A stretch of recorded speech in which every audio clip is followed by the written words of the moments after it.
नमस्कार, आदाब, सत श्री अकाल दोस्तों, कैसे हैं आप। मैं हूं डॉक्टर परमजीत और आप देख रहे हैं डॉक्टर एजुकेशन।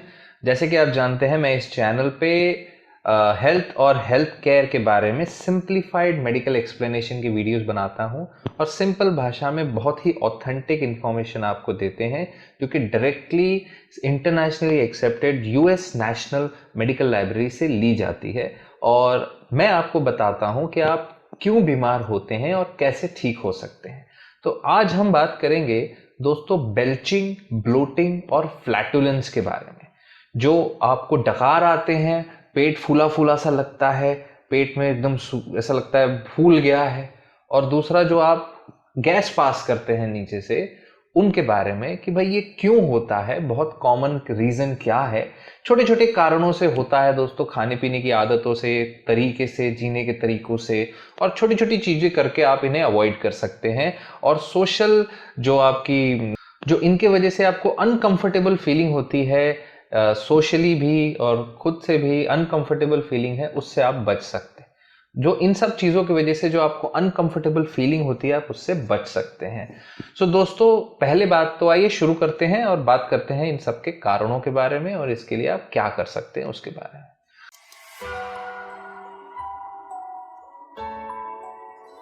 अगर आप भी हेल्थ के बारे में जानना चाहते हैं तो सब्सक्राइब करिए मेरा ये चैनल डॉक्टर एजुकेशन और बेल का आइकन दबाइए ताकि आप आने वाले हर वीडियो का नोटिफिकेशन सबसे पहले पाएं।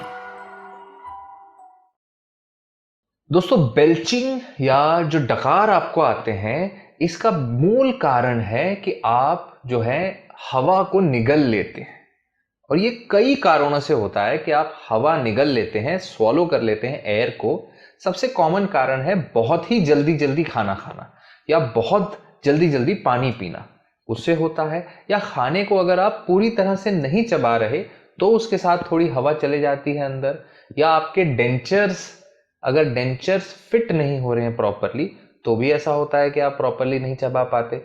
या अगर आप च्युइंग गम बहुत ज्यादा खाते हैं, हार्ड कैंडीज जो होती हैं, कड़क कैंडीज, अगर आप बहुत ज्यादा उसे चूसते रहते हैं मुंह में डाल के, तो उसके वजह से भी गैस अंदर चली जाएगी, तो उसके वजह से भी हवा अंदर चली जाएगी। अगर आप बहुत ज्यादा कोल्ड ड्रिंक्स पीते हैं, carbonated beverages, Cola, Pepsi, Cola, जो भी, उसके वजह से भी होता है। या फिर कई दफा टेंशन में, नर्वसनेस में आप बहुत ज्यादा बार निगलने लग जाते ऐसे करके, वो कई बार जो दिखाते रहते हैं, वो भी होता है। और अगर मान लीजिए आपको राइनाइटिस है, पोस्ट नेजल ड्रिप है, तो पोस्ट नेजल ड्रिप भी जो आपके नाक से म्यूकस जो है पीछे गिरता है, तो वो भी आपके जो स्वॉलोइंग रिफ्लेक्स है उसको स्टिमुलेट करता है, तो हवा अंदर ले लेते हैं आप। कई दफा इसका आपको पता भी नहीं चलता। तो इस वजह से, इन सारे कारणों से हवा जो है आपके पेट में चली जाती है, और जब भी पेट में हवा होगी, वो पेट की हवा जो है वो अल्टीमेटली ऊपर आती है। ऊपर आएगी तो आवाज भी करेगी और वो बेल्चिंग या डकार आती है आपको। कई दफा खाना खाने के बाद आती है, क्योंकि खाने के बाद ऑब्वियसली अंदर एसिड गैस बनाएगा, ज्यादा एसिड ज्यादा गैस, ज्यादा मसाले वाला खाना ज्यादा गैस, और बहुत ज्यादा खाना खाओगे तो बहुत ज्यादा खाने से पेट में जगह बचेगी नहीं गैस के लिए, तो गैस कहाँ आएगा, ऊपर ही आएगा। सो क्या कर सकते हैं आप बेल्चिंग या डकार अवॉइड करने के लिए? कुछ चीजों से बचें। बहुत ज्यादा कोल्ड ड्रिंक, कार्बोनेटेड बेवरेजेस ना खाएं, च्युइंग गम्स या हार्ड कैंडीज ना खाएं। जो भी खाना खाएं अच्छे से चबा के खाएं और धीरे धीरे खाएं, आराम से खाएं। उसके अलावा सेमेथिकोन वाले सिरप्स आप ले सकते हैं। जितने भी एंटासिड्स वाले सिरप्स हैं, उनमें कईयों में सेमेथिकोन होता है। सेमेथिकोन वाले सिरप्स जो हैं एंटासिड्स के, वो इस चीजों को आराम करते हैं, गैस कम करते हैं। दोस्तों, ब्लोटिंग, अब बात करते हैं ब्लोटिंग की। ब्लोटिंग बेसिकली पेट में सूजन, ऐसा महसूस होता है कि पेट फूल गया है और अंदर ही अंदर पेट फूलता जा रहा है, एक अजीब सा डिस्कंफर्ट होता है, जो कि 2-3 कारणों से हो सकता है। सबसे कॉमन कारण इसका है कि अगर आपके जो अथड़ियां हैं, इंटेस्टाइन है, उसकी सेंसिटिविटी ज्यादा है कुछ प्रकार के खाने के पदार्थों से, ऐसी सेंसिटिविटी की वजह से उसके अंदर गैस ज्यादा बन सकती है। इसके अलावा अगर आपको मान लो इरिटेबल बॉवल सिंड्रोम है, तो भी आपको ब्लोटिंग बहुत ज्यादा होगी। और एक अलग चीज है एब्डोमिनल डिस्टेंशन, जिसमें कि आपका पेट जो है थोड़ा थोड़ा फूल जाता है क्योंकि आपकी जो मसल्स हैं एब्डोमेन की, पेट की मसल्स हैं, वो वीक है, कमजोर है। वो तीसरा कारण। सो जो इरिटेबल बाउल सिंड्रोम है उसके लिए तो टेस्ट करवाने होते हैं, लेकिन पहले चीज आप ये मान के चलिए कि हो सकता है ये इंटेस्टाइनल सेंसिटिविटी ज्यादा है, और ये सेंसिटिविटी कुछ प्रकार के खानों के साथ, खाने के पदार्थों के साथ ज्यादातर देखी गई है, जैसे कि आपके पत्ता गोभी, बीन्स, बेक्ड बीन्स जो होती हैं, ब्रोकली, कॉलीफ्लावर, फूल गोभी, च्युइंगम, हार्ड जो चूसने वाली कैंडीज होती हैं, चॉकलेट होती हैं, या फिर कोल्ड ड्रिंक्स। तो इन सब चीजों को आप कम करिए, हो सकता है इससे ही आपको आराम आ जाए। अगर नहीं आ रहा इससे तो फिर आपको टेस्ट कराने होंगे, कहीं आपको इरिटेबल बाउल सिंड्रोम तो नहीं है। दूसरी चीज जो हमने बताई थी एब्डोमिनल डिस्टेंशन, कि पेट की एब्डोमेन की मसल्स जो है वो वीक है, इसकी मांसपेशियां कमजोर है। ऐसे में क्या होगा कि सुबह सुबह जब आप सो के उठते हैं तब तो पेट एकदम ठीक होगा, और जैसे जैसे शाम होती जाएगी वैसे वैसे पेट जो है फूलता जाएगा, पेट ढीला पड़ता जाएगा, और जब आप लेट जाओगे तो ये आराम हो जाएगा। अगर ऐसा होता है तो आपकी पेट की मसल्स कमजोर है, तो आपको क्या कर सकते हैं, आप पूरे दिन में बार बार ये मसल्स को टाइट करिए, अपने पेट को अंदर खींचिए, जो बाबा रामदेव करते हैं ना वैसे कर सकते हो। पेट को अंदर खींचिए बहुत बार, जितनी बार हो सके दिन भर में, और सिटअप्स, क्रंचेस, सिटअप्स एक्सरसाइज कर सकते हैं हो सके तो। और उसके अलावा दोस्तों आप पेट में जो है सपोर्टिव गारमेंट्स भी पहन सकते हैं, बेल्ट टाइप चीजें पहन सकते हैं अगर आपसे एक्सरसाइज नहीं हो पा रही है या नहीं कर सकते तो ये चीजों से धीरे धीरे आपके पेट की मसल्स जो है वो टाइट, और उसमें जो उसका टोन है वापस आ जाएगा, और ये दिक्कत जो आपकी कम हो जाएगी। इसके बाद दोस्तों फ्लैटुलेंस, जो आप गैस पाद मारते हैं, गैस पास करते हैं, उसके बारे में बात करेंगे। बेसिकली गैस, ये जो गैस है ये पेट में नहीं है, आंतड़ियों में नीचे बनती है, और ये जो नीचे गैस बनती है ये बैक्टीरिया के एक्शंस की वजह से बनती है, क्योंकि आपके नीचे अथड़ियों में जैसे जैसे नीचे जाते हैं बहुत सारे नॉर्मल बैक्टीरिया रहते हैं वहां, जिनका काम है वहां रहना, नॉर्मल उनके गट बैक्टीरिया जो कहते हैं। ये जब बैक्टीरिया गैस बनाते हैं, आपके जो बचा हुआ खाना जो नहीं ठीक से डाइजेस्ट होता, वो जब नीचे जाता है तो ये बैक्टीरिया उसे डाइजेस्ट करते हैं, और उनके वजह से फिर गैस बनती है नीचे बाउल में, और फिर ये नीचे एनस से, रेक्टम से पास होती है। इस तरह से गैस पास होना कई दफा नॉर्मल बात है। 10 से 18 बार तक आप दिन में नॉर्मली गैस पास कर सकते हैं, इसमें कोई दिक्कत नहीं है।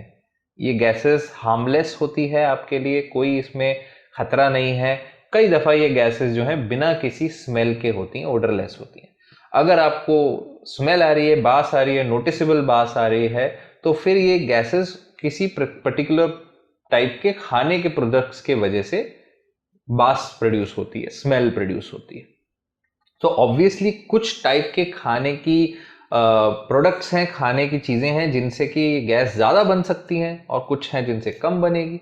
तो ऑब्वियसली आप उन चीजों को जिनसे ज्यादा बन सकती है उन्हें कम करके देख सकते हैं कि आपको ये दिक्कत कम हो जाए।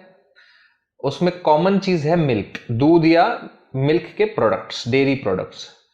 होता क्या है कि कई लोग जो हैं उनके अंदर लैक्टेस नाम का एंजाइम नहीं होता या कम होता है। लैक्टेस इंटॉलरेंस, इन लोगों को हम लैक्टोस इंटॉलरेंट कहते हैं, क्योंकि लैक्टोस एक जो मेन दूध के अंदर जो कार्बोहाइड्रेट है लैक्टोस है, और लैक्टोस इंटॉलरेंस अगर आपको है, लैक्टेस एंजाइम नहीं है आपके शरीर में, तो आप इसको नहीं तोड़ पाएंगे, और नहीं तोड़ पाएंगे तो ऑब्वियसली ये नीचे जाएगा, और आपके बैक्टीरिया जो है वो फिर इसे तोड़ेंगे और वहां गैस बनाएंगे। मेजर प्रॉब्लम नहीं है, लेकिन जब भी आप दूध या दूध के प्रोडक्ट लेंगे आपको पेट फूल जाएगा, आपको इनकंफर्टेबल फील होगा, और आप फिर गैस पास करेंगे बहुत ज्यादा। सो इस तरीके से आपको लैक्टोस इंटॉलरेंस होता है, ये एक कारण हुआ। इसके अलावा बिना लैक्टोस इंटॉलरेंस के भी कई वेजिटेबल्स हैं, सब्जियां हैं, जैसे बीन्स, बेक्ड बीन्स, पत्ता गोभी, फूल गोभी, ब्रोकली। इनसे भी देखा गया है कि कई दफा आपके गैस ज्यादा बनती है। तीसरी, कुछ प्रकार के जो स्टार्च कार्बोहाइड्रेट्स हैं, व्हीट, ओट्स, कॉर्न, पोटैटोज, आलू, गेहूं, ओट्स, मकई, इन सब से भी कई बार गैस ज्यादा बनती है। तो आप ट्राई कर सकते हो इनको कम खा के। चावल एक अच्छा सब्स्टिट्यूट है, चावल से नहीं होती, तो चावल पे थोड़ा आप इससे स्विच कर सकते हो, ट्राई कर सकते हो कि भी हो सकता है इससे हो, ये ना खा के चावल खा के देखिए, शायद आपकी ये दिक्कत कम हो जाए। लेकिन अगर आपके एक्चुअली में बहुत ज्यादा ये हो रहा है तो आपको एक्चुअली लैक्टोज इंटॉलरेंस हो सकता है, तो फिर आपको डॉक्टर के पास जाके उसके लिए टेस्ट कराने होंगे। और ऑब्वियसली जिस भी खाने के प्रोडक्ट से आपको ऐसी दिक्कत हो रही है उसको ढूंढ के उस चीज को कम करना या बंद कर देना एक अच्छा तरीका है इस चीज के प्रॉब्लम को सॉल्व करने का। सो दोस्तों, इन्हीं सब चीजों से ये सब होता है और कोई खास मेजर प्रॉब्लम, मेजर रीजंस नहीं है इन सब चीजों के। तो फ्लैटुलेंस, ब्लोटिंग और बेल्चिंग के बारे में आज हमने बात करी। आई होप आपको वीडियो पसंद आया होगा। ये सब जानकारी जैसे मैंने बताया बहुत ही लेटेस्ट और ऑथेंटिक है, इंटरनेशनली एक्सेप्टेड साइट से ली गई है। और ऐसे ही सारे वीडियोस हमारे चैनल में बहुत सारे वीडियोस हैं जो आपको बिल्कुल लेटेस्ट और ऑथेंटिक जानकारी देते हैं, जरूर चेकआउट करिए। अपने कंसर्न हेल्थ केयर टॉपिक के बारे में जाके जानिए, because knowledge is prevention. So देखते रहिए हमारा चैनल। जो लोग मुझे नहीं जानते, I am doctor Paramjit, I am a consultant physician cardiologist in Yashoda super speciality hospital, Nehru Nagar, Delhi NCR. और इस चैनल पे हम ऑलमोस्ट डेली वीडियोस डालते हैं, तो देखते रहिए और हमें जरूर बताइए आपको कैसा लग रहा है।